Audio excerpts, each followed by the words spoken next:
I am the beneficiary of affirmative action, so are you. This is an opinion column. I'm an affirmative action baby, so are you. I'm an unapologetic beneficiary of the two 1960s presidential executive orders, the first signed by John F. Kennedy in 1961, banning discrimination in government employment based on race, creed, or national origin, the latter autographed in 1965 by Lyndon B. Johnson, the full realization of equal employment opportunity through a positive, continuing program in each executive department and agency. Here's my story. As I was about to graduate from college in 1978, affirmative action, a phrase largely adopted merely because of its alliteration, was being embraced by a few progressive corporations that sought, at least by appearances, to broaden their flawed hiring practices to hiring more black people, pretty much. People long ignored by tacit omission, blatant "we don't want you" discrimination, or some squalid in between. My resume caught the eye of Fred Clark, the affirmative action officer at Time Incorporated, then the world's largest and most revered magazine company. His job, in essence, go find black people, black journalists and others to contribute to the pages of Time, Sports Illustrated, Fortune, and the company's other titles. Ultimately, I was hired by SI as a researcher, its lowest rung, but it was a start. At the time, Time Incorporated didn't have enough African American staffers to fill an elevator, nor did most major newspapers, television, or radio stations. Today, journalists of many hues sit atop the mastheads of national magazines and run newsrooms at the highest levels of numerous media enterprises. Affirmative action, to be clear, got many of us to the door. Yet it was up to us all to get in the door, to then gain a proverbial seat at the table, to eat at the table, or build our own table. No standards were lowered, no qualifications overlooked. In fact, during the early decades of affirmative action, corporations often sought what many of us called a magic Negro, someone so impeccably talented their hiring would be unimpeachable. In other words, someone more qualified than their typical white hire. Here's another story. If someone ever reached out to a prospective employer on your behalf, you're an affirmative action baby, too. If you were ever hired, even in part, based on whom you know rather than what you know, you're an affirmative action baby. If your college admission was boosted because a family member is an alum, or by the size of a donation to the institution's coffers, you're an affirmative action baby. If your home was appraised for full market value, not discounted because you're black, you're an affirmative action baby. If you were approved for a bank loan without worrying about being approved, baby, you're an affirmative action baby. If your grands or greats benefited from the 1944 GI Bill created to economically boost World War II vets and were not among the many black vets restricted from the same boost because the program deferred to Jim Crow, then, baby, you're the descendant of an affirmative action baby. That's why I chuckle, at best, when the affirmative action is used as a weapon, when it is wielded to diminish or deflate. More than once during my career I heard some form of this, "You're really here because you're black." More than once did I respond, "And you're really here because you're white, so guess we're even." Mississippi Senator Roger Wicker is an affirmative action baby. In 2007, he was affirmatively appointed to fill a vacant Senate seat by Governor Haley Barbour,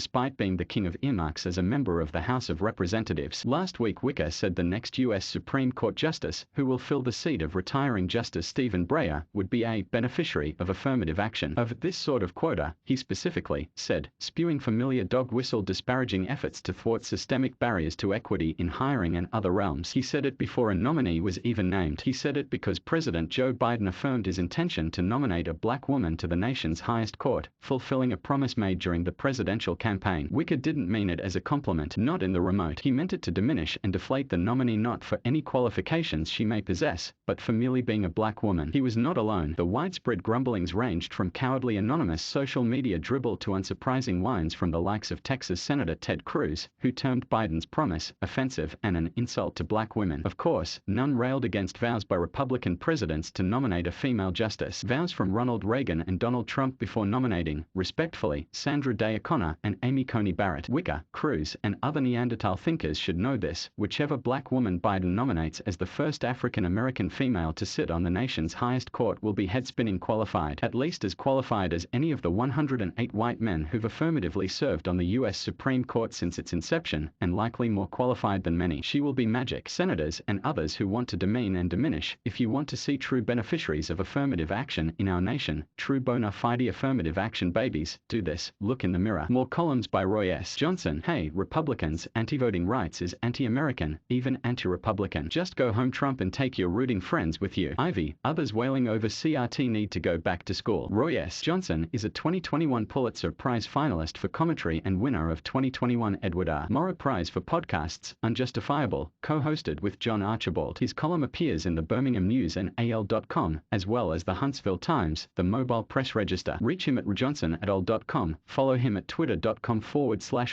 or on Instagram at Royce.